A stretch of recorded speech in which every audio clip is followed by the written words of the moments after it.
Rasty McGibbon with head coach of Assiniboine, Tony Bertone. Tony, thanks so much for coming on. Thank you for having me. No national championship last year, but you guys the defending champions. We look back from the 2018 to 2019. That's back when life was normal.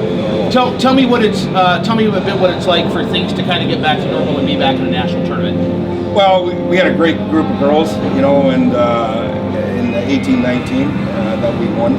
And then we were going to have returning, I believe it was 8 girls returning, and then we put new recruits in with that group, and then, as all know, COVID hit, and so those girls never got to defend their national championship. So those girls are long gone now. You know, we got a new group of 16 rookies and 1 vet. And Simone Turner is the only girl from that 18-19 group.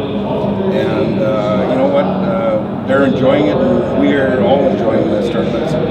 It's a great, awesome to be here. So how hard is the task for you and Simone, you know, when the season started and there was the prospect of potentially having a national tournament and having a more regular season? What sort of things would you have told them about the national experience, having been there before? You know, we talk about it all the time, throughout the year. You know, we went into the year, we have goals set, you know, and what I'd like to say to the group is write your chapter for the college, you know, and for Brandon. You know, what can you do, you know, as a group? And so our goals were, let's see how high we can finish in the Western Conference, and then vie for another spot at going to nationals. So, and we talk about it. You know, Simone is very vocal. You know, she's a real good leader to the young girls. She's older, so she's been around, and you know, and she tells girls, you know, here's what you're going to expect at nationals. You know, and it has shown in the first 2 games. Because we played Vermont, we played New Hampshire.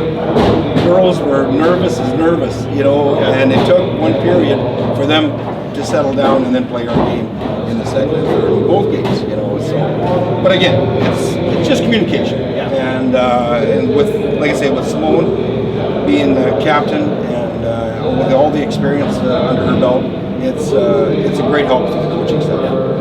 So you guys, for those that don't know at home, you're a team that is based in Brandon, Manitoba, which is over in the western part of Manitoba there, near the Saskatchewan border. Yeah. You know, COVID, being a Canadian myself and kind of keeping a pulse on how COVID has been in Canada, there in 2021, things opened up a bit. Tell me the challenges of traveling, being a Canadian team, and all of the, you know, and to dot the I's and cross the T's for you guys. Well, it has been challenging for this group. You know, our border didn't open until the end of November, so our pretty well first half of the season we had to reschedule. I think we were on version 10 of our schedule. Yeah. You know, Larry just pulling his hair out, because once you schedule and then games are scheduled, right? Teams fill up their schedule. It's very hard. It's very hard. So you go, and then the border isn't opening. So we, you know, here we go. We have to reschedule again and again and again. And then when it did open, we had to make some long trips. You know, we went down to Sioux, Michigan, twice to play Sioux, Michigan, Sioux College from Ontario. Yeah. They came across and we played them, and then we went back to Marquette, played NMU, you know, and then we had to get our games in. We had to go to Fargo. We went to Fargo. We went to Bodno.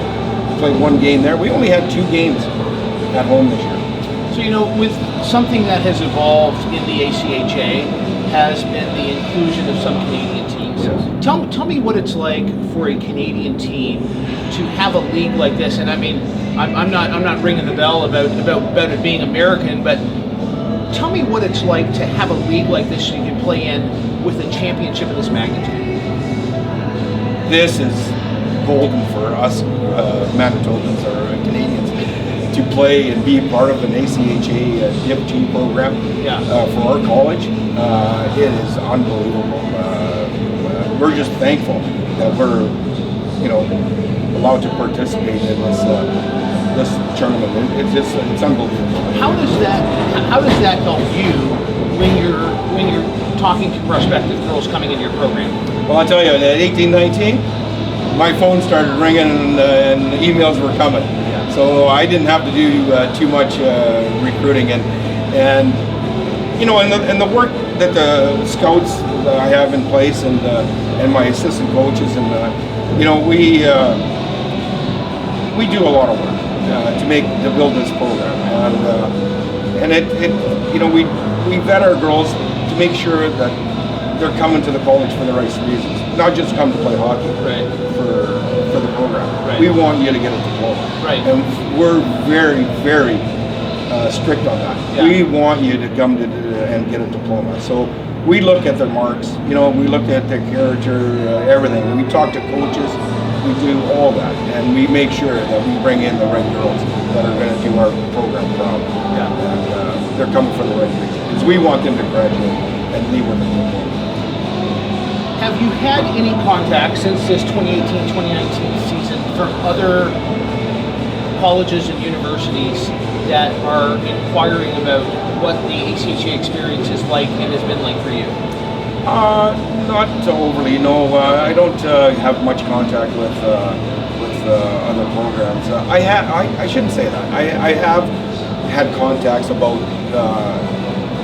from Div 1 programs that have contacted me, asking what graduates I have. You know. Gotcha. Yeah, and they have one already this year, and I sent a list of the girls and you know, and what they diplomaed in, and yeah, and they appreciate it. And you know what, I had 2 girls win the championship with me, and then they went over to Minot State. Okay. Yeah, so they went and continued on their education and their hockey. We're only a 2-year college, right? So you know what, I encourage the girls, if they can keep playing, please do. Right. I had 1 go to Olds, Alberta, you know, and I had 2 to go into Minot. Yeah, I encourage that. I really do. What are a couple, you know, if you take hockey and academics aside, what are some life lessons that you would want the girls to leave with, you know, having been with you as a coach? You know, it's funny you ask that. Our team philosophy, and Terry and I have been doing this for 20 plus years. Team, respect, and hard work. And that'll take you past hockey and into the real world. You know, I get emotional about it. It's it really means a lot to us. And I want them to take that from this program. Be, you know, productive and a good person in life, you know, and carry on. Good. Well, Tony, thanks so much for this. Best of luck today, and best of luck down the line. Thank you. Tony Bertone from Assiniboine. Thank you.